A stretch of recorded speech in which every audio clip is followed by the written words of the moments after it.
नमस्कार विद्यार्थी मित्रांनो, शुभदा विद्यालय यूट्यूब चॅनलमध्ये पुन्हा एकदा आपल्या सर्वांचं मनापासून स्वागत. आज आपण इयत्ता 10वीच्या वर्गाचा इंग्लिश विषयाचा तास घेणार आहोत आणि या तासाला आपण इंग्लिशची अंतर्गत मूल्यमापनाची तोंडी परीक्षेची म्हणजेच ओरल एक्झामची प्रश्नपत्रिका, उत्तरपत्रिका, त्यानंतर कशा पद्धतीचे प्रश्न येतील, या सर्व प्रश्नांचं निरसन आपण या तासिकेला करणार आहोत. म्हणून मित्रांनो, हा व्हिडिओ शेवटपर्यंत पहा. व्हिडिओला लाईक करा, आपल्या मित्रांना शेअर करा. काहीही अडचण आली तर कमेंट करा. यासारख्या तुम्हाला हिंदी आणि मराठीचेही व्हिडिओ हवे असतील अंतर्गत मूल्यमापनाचे किंवा गणित, सायन्स, इतिहास, भूगोल, तर ते पाहण्यासाठी आपल्या चॅनलला सबस्क्राईब करून बेल आयकॉनवर क्लिक करा. म्हणजे नवीन व्हिडिओची नोटिफिकेशन आपल्यापर्यंत सहज पोहोचेल. बघा, ही बोर्डाकडनं आलेली प्रश्नपत्रिका आहे आपली हिंदी विषयासाठी. 2 फेब्रुवारीनंतर आपली ही परीक्षा घेतली जाणार आहे. आपल्या शाळेमध्येच ती परीक्षा असणार आहे. अशा प्रकारची ही उत्तरपत्रिका बोर्डाकडनं आलेली असेल. त्याच्यावर तुम्हाला सर्वप्रथम ही सर्व माहिती भरायची आहे. बघा, ही माहिती कशी भरणार तुम्ही. बघा, या ठिकाणी मी भरून दाखवलेली आहे. सगळ्यात आधी मंथच्या ठिकाणी फेब्रुवारी 2026 ते टाकायचं आहे.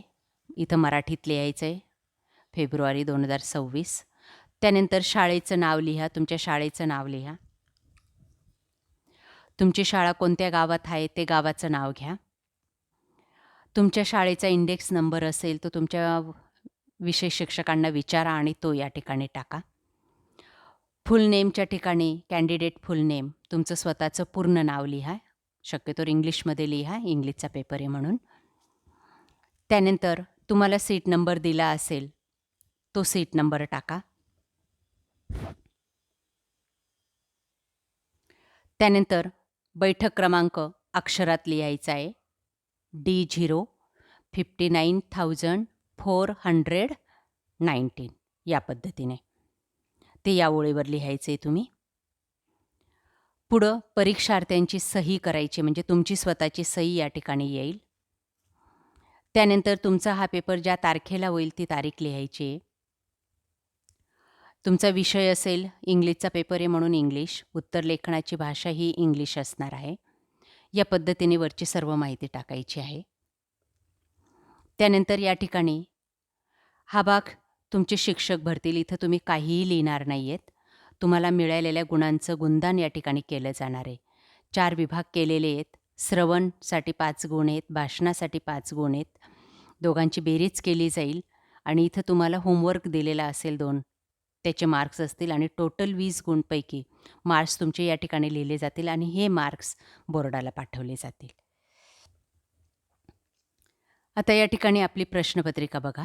भाग 1 श्रवण कौशल्य. या ठिकाणी 3 टॉपिक दिलेले आहेत. तिघांपैकी एक विषय आपण 4 विषय 4 पैकी 1 विषय आपण निवडायचा आहे. पहिला बघा गद्य आकलन. तुम्हाला एक पॅसेज दिला जाईल आपल्या पाठ्यपुस्तकातला आणि त्यावर आधारित 5 प्रश्न तुम्हाला त्यांची उत्तरं शोधून लिहायची असतील. दुसरं असेल ऐका आणि लिहा. लिसन अँड रायटिंग. 5 वाक्य दिले जातील, ते तुम्ही ऐकायचे आहेत आणि ते लिहायचे असतील. त्यानंतर किंवा कविता असेल एक तुमच्या पाठ्यपुस्तकातले, त्या कवितेवर आधारित प्रश्न तुम्हाला दिले जातील, त्यांची उत्तरं लिहायची असतील. किंवा एखादा स्पीच तुम्हाला ऐकवलं जाईल आणि त्याच्यावर आधारित प्रश्न विचारले जातील, त्याची उत्तरं तुम्हाला या ठिकाणी 5 गुणांसाठी लिहायची आहेत. बघा, अशा प्रकारची तुमची क्वेश्चन पेपर तुमचे इंग्लिशचे टीचर तयार करतील आणि त्या क्वेश्चन पेपर तुम्हाला दिलेल्या पेपरवर लिहायचे असेल. क्वेश्चन 1 आपला असेल लिसनिंग स्किलसाठी 5 गुणांचा, लिसन अँड रायटिंग. 5 वाक्य तुम्हाला ऐकवले जातील. या ठिकाणी मी दुसरा मुद्दा निवडलेला आहे, त्यामुळे हे 5 वाक्य आपण जसेच्या तसे ऐकून तोंडी लिहायचे असतील. त्यात स्पेलिंग मिस्टेक करू नका.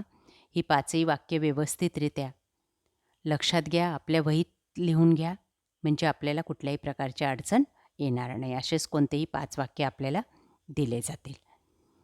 पुढचा बी भाग असेल स्पीचसाठी. 5 गुणांचा हाही प्रश्न आहे.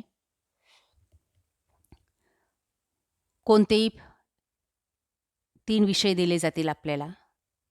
माय स्कूल, माय सेल्फ, माय फेव्हरेट लीडर यासारखे कोणतेही विषय असतील आणि त्याच्यावर तुम्हाला 2-5 मिनिटं बोलायचं असेल. त्याला तुम्हाला मार्क्स मिळणार आहेत.